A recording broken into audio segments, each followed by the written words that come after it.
মানুষ মারো, তোমরা মানুষ মারো। আহা, যারে মারলা একটুখানি হিউম্যানিটি, বিবেক দিয়ে চিন্তা করো।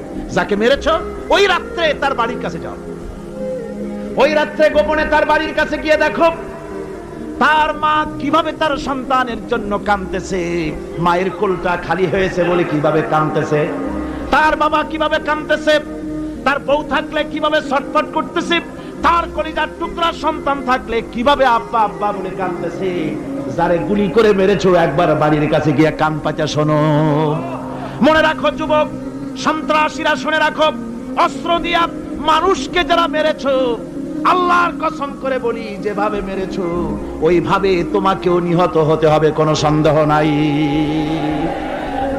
বাড়িতে গিয়ে ডায়েরিতে লিখে রাখো আমার কথা। থামুন, বাড়িতে গিয়ে ডায়েরিতে লিখে রাখুন, ডায়েরিতে লিখে রাখো, যদি তুমি কাউকে হত্যা করে তার বউকে যদি বিধবা বানায় থাকো, তোমার বউ বিধবা হবেই, কোনো সন্দেহ নাই। তুমি যদি কারো ছেলেকে এতিম বানায় থাকো, তোমার ছেলেকে আল্লাহ এতিম বানায় রাস্তায় ভিক্ষা করায় ছাড়বেন।